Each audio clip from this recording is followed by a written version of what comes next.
Mavis is a diesel engine who works for the quarry company, shunting trucks and their sidings. She has 6 small wheels hidden by side plates just like Toby's. Mavis is young and full of her own ideas. She loves rearranging things too, and began putting Toby's trucks in different places every day. This made Toby cross. "Trucks," he grumbled, "should be where you want them, when you want them." "Fiddlesticks," said Mavis, and flounced away. At last, Toby lost patience. "I can't waste time playing hunt the trucks with you. Take them yourself."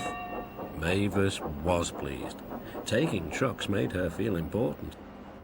At the station, Diesel oiled up to her. "Toby's an old fusspot," she complained. Diesel sensed trouble and was delighted. "Toby says only steam engines can manage trucks," continued Mavis. "How absurd. Depend upon it, Mavis. Anything steam engines can do, we Diesels can do better." Diesel knew nothing about trucks, but Mavis didn't realise this. Toby's line crosses with the main road behind the station and for a short way follows a farm lane. Frosty weather makes the muddy lane rock hard and very slippery. Toby stops before reaching the lane. His fireman halts the traffic at the crossing and then he sets off again. By using the heavy trucks to push him along, he has no trouble with the frosty rails in the lane. It is the only safe thing to do in this kind of weather.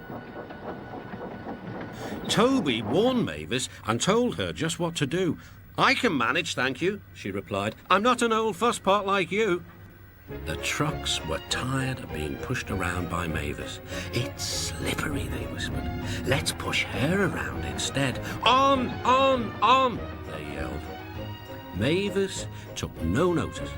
Instead, she brought the trucks carefully down the lane and stopped at the level crossing. All traffic halted. "One in the headlamp for Fusspot Toby," chortled Mavis. But Mavis had stopped in the wrong place.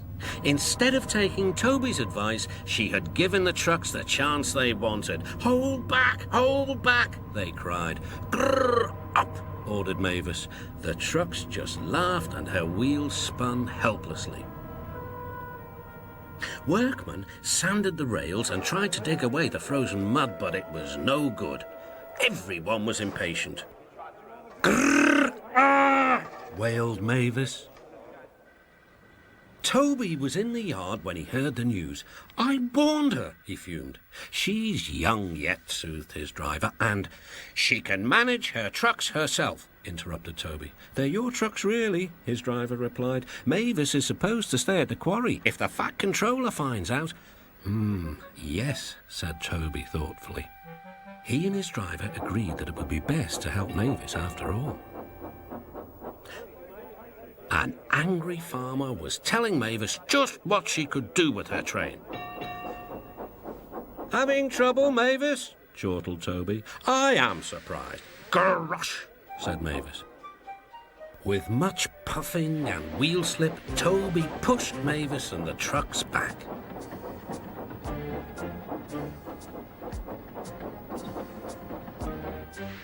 The hard work made his fire burn fiercely, and his firemen spread hot cinders to melt the frozen mud.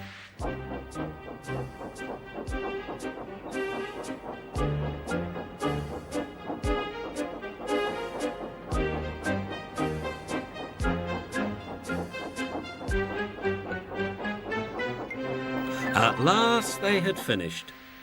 "Goodbye," called Toby. "You'll manage now, I expect." Mavis didn't answer. She took the trucks to the sheds and scuttled home to the quarry as quickly as she could.